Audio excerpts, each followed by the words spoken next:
right. Well, we're back. And in this segment, we're going to start off by talking about Henry Murray, and then we'll move into some critiques of this perspective. All right. So, Murray, his definition of personality is that the personality is the combination of, our human life across time. So, I love that about the English language because it looks like it could say human lives across time, which kind of doesn't make, I guess that's a statement. Um, Human lives across time is what it should say. So personality is human lives across time combined with the situations that they encounter in their lives. So you've got sort of this predisposition across humanity, across our ancestral history, human lives across time, combined with the individual situations that we encounter in our own individual lives, right? So even though, let's pretend like we are all set up with exactly the same predispositions. Let's just pretend that's true. But everything else about the world is still the same way that the world is, right? So you've got different kinds of sports, and you've got different kinds of things that you could read, and you've got different kinds of TV shows that you could see, and you've got the ability to travel, or you're raised in one culture versus a different culture. Like, imagine everything else is still the same, but we all have the exact same predispositions. What Murray would say is that even if we were all exactly the same, the fact that we've had differing situations would help to shape our personalities to look different from each other. So certainly he thought there were things that we've inherited as part of our, ancestral history as humans, right? We're like we are the descendants of a bunch of humans that have passed down genes and predispositions and things like that. And then we have these unique situations that are going to help to shape how we express that, heritage. Important factors. Oh, my animation's messed up. That's frustrating. So the important factors in personality, he said, were the internal needs and motives. So the things that are coming from inside you that are probably, we're done with my pretend world where we're all the same. And instead, we're going to acknowledge that, we have different needs. We have different motives. Then there's environmental press. There are things out in the environment that are pressing us to behave in certain ways, that are pressing us towards certain goals. Things like that. And he said that really there's a dynamic system with feedback between our own internal needs and motives and then the external world and the presses that it's placing on us. And so as we have a particular motive, let's say we're an imaginary person and our internal motive is for stardom. Let's say I want to be famous. But the environment is saying you need a job that earns you money so you can live outside the household and, feed yourself. So the environment is demanding that you do something. Your internal needs are driving you to do something else. And so you may try and satisfy the environmental press by doing it within the confines of your own internal need. You might alter your internal need a little to bring it into alignment with what the environment's demanding of you. There's different ways that you can respond to that. And that's what that dynamic system with feedback is about. You may decide to behave differently than your natural tendencies. Sorry, I forgot to mute my phone. So you might decide to actually behave a little bit differently than your natural tendencies would tell you because of the pressure from the environment, or vice versa. That's the idea. Now, some examples of needs, and this is not a complete list. I think our textbook has an entire list of Murray's lists of needs. But so we have the need for affiliation, which is the need to be associated with other people, to feel safe with other people, to feel valued by them. So the need to be connected is another way of saying what the need for affiliation is. And then the opposite of that, the need for autonomy. I have grandchildren, as I've mentioned, and both the 3-year-old and the 1-year-old they both say, basically the 1-year-old doesn't speak in full sentences, but they say something to the effect of, I'll do it my own self. They're showing their autonomy. They don't care if their shoes end up on the wrong feet. They don't care if their shirt's on backwards. They don't care about things like that. They just want to do it themselves. The need for autonomy does display itself pretty young. And then throughout our lifetimes, we may display that to more or less of an extent. Some of us are more driven by the need to not feel like we're being controlled by other people. Others of us are less motivated by that. The need for dominance. In fact, I think I've already covered some of these in another chapter, but I'm going to reiterate in case you're hopping around and not watching all of the videos. So the need for dominance is the need to feel like you're better than, someone else at a specific task or in general, that you're feeling better. The need for exhibition is the need to show off, to have people watch you do stuff like, admire you. Harm avoidance, that one sounds pretty obvious, right? Like the need to not get hurt, and that could be physically or emotionally.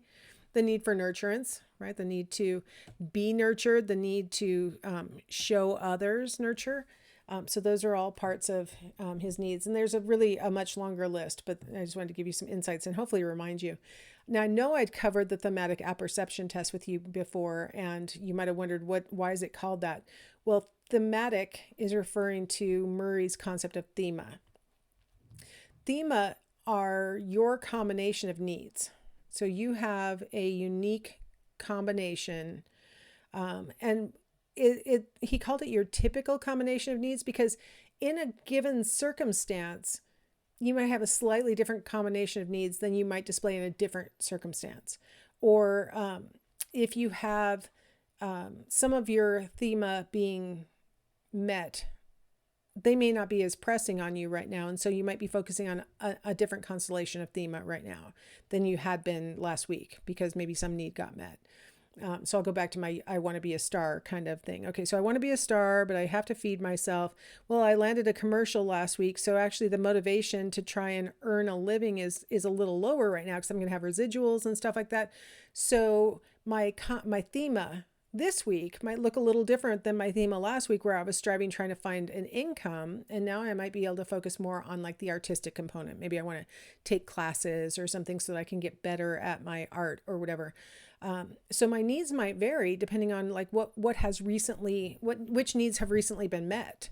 And the ones that are unmet are going to be much more pressing than the ones that have recently been met. So this thema is measured by the thematic apperception test, right? And so apperception is referring to what you are uniquely perceiving in that picture, that ambiguous picture as depicted in the bottom there. You'd be looking at that and trying to say, okay, who are those people? What's the relationship between the two of them? What happened right before this picture was taken? What's going to happen next? You are perceiving a relationship that doesn't really exist. You're perceiving motives in those actors that doesn't really exist, because what you're really doing is perceiving those things. You are projecting those things onto the picture. And so theoretically, your unconscious is expressing itself through your description of the picture. So your unconscious will reveal what your actual needs are, what's motivating you at the moment. And that gives us a little insight. I emphasize theoretically because the thematic apperception test is very subjective, and there's a lot of criticism about whether we can interpret anything about your unconscious motives through the thematic apperception test. But it's the one that is available. It's the one that Henry Murray developed to allow him to attempt to test these needs that combine into these themas. So that's that. All right, so I promised you a little critique of some of this stuff. Walter Mischel is probably the most coherent of the critiques of the concept of a stable personality.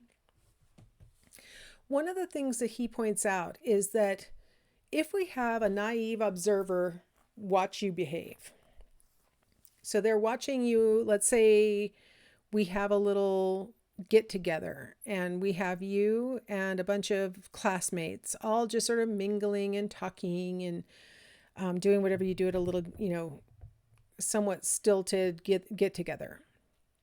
And a naive observer who doesn't know you or any of the other people in the room is supposed to be judging your personality based on how you're acting at this get together. They've done this many, many, many times where they've had this kind of observation and then correlated it with some kind of personality measure that you complete yourself. So you're being observed in the get together, and this naive observer is trying to figure out what your personality is like. And then you complete some kind of personality scale. Usually it's the Big Five inventory, so that we have these 5 different personality components that we can look at.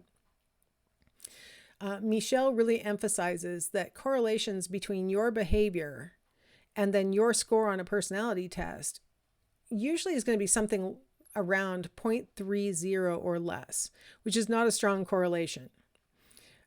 If you have had statistics at all, this will sound familiar, but if you take the correlation coefficient of 0.30 and you square it, so now you have 0.09. 0.30 squared is 0.09. That gives us what's called the coefficient of determination. What that coefficient tells us is how much of this, whatever's being measured in these correlations, how much of the variables is being accounted for by just this relationship, and how much of it is left unexplained by this relationship. So when you have a 0.30 correlation and you square it and it's now 0.09, that's telling us that 9% of the variability in these things that we're measuring, personality and behavior in this case, are accountable by each other. So I can explain about 9% of your behavior by knowing your score on a personality scale.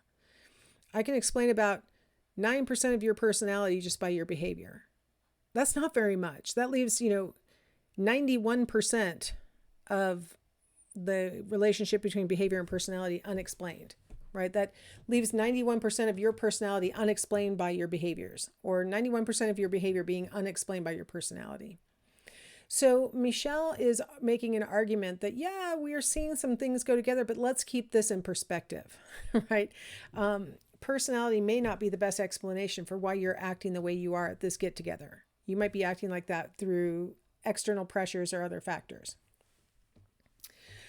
Now, of course, I have a critique of the critique. So saying this, his critique that, it's this small 0.30, this is nothing. It's assuming a simple model of the relationship between personality and behavior, right? I don't know if you think what I'm going to say is true or not based on all the things I've said so far, but it doesn't seem like any of the theories really think that the relationship between personality and behavior is, a 1-to-1 correlation, or that it should be perfect.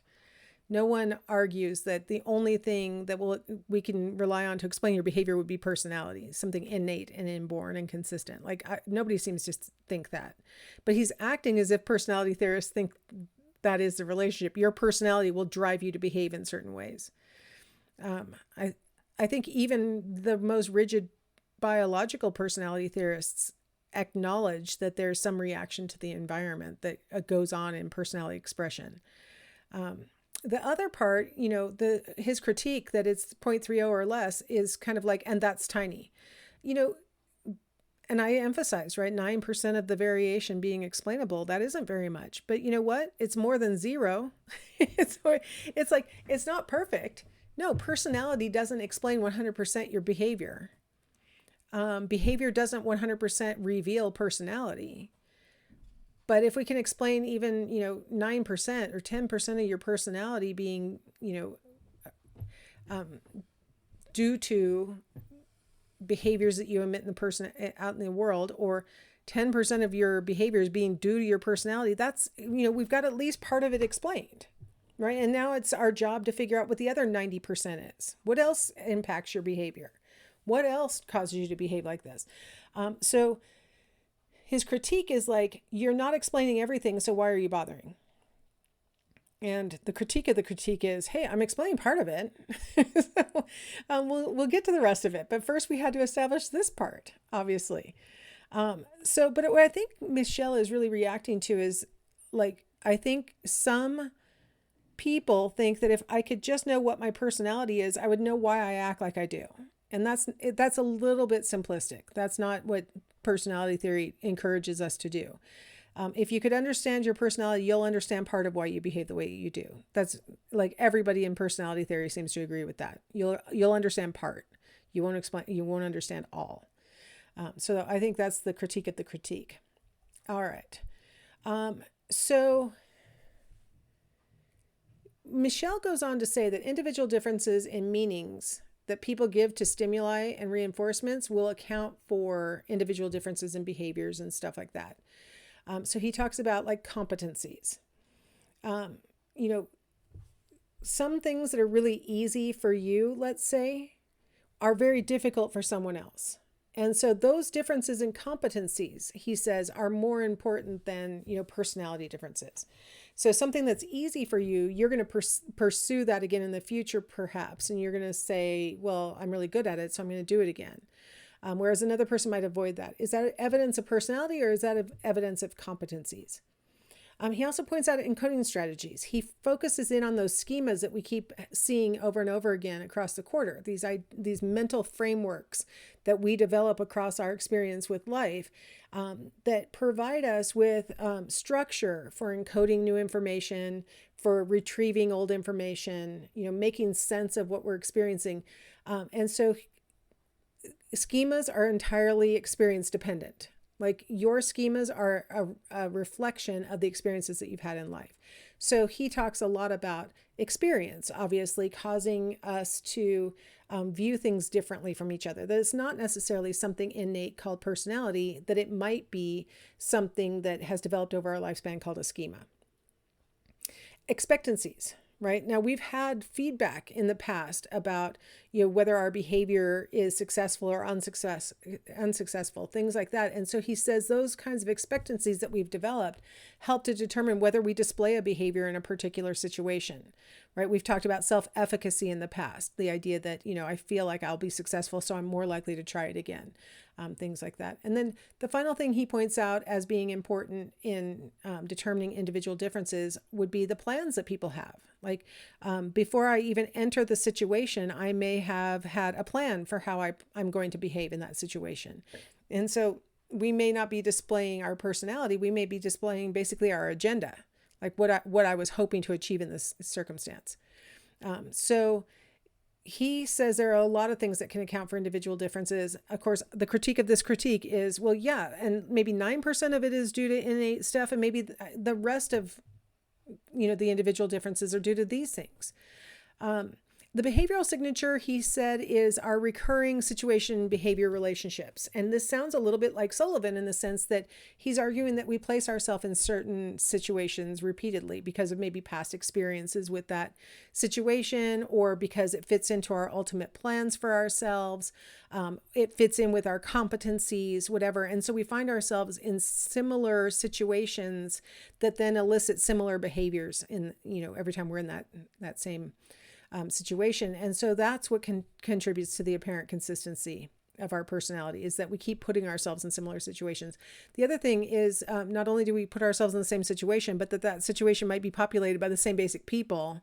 And so, we can behave consistently because we know how to act around these people to get the outcomes that we want and things like that.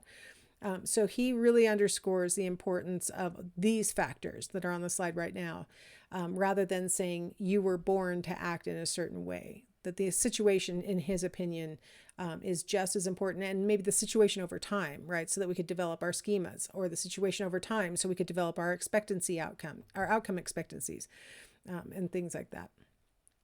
All right. I'm going to stop here, and we will come back and talk about some other modern theories on the other side.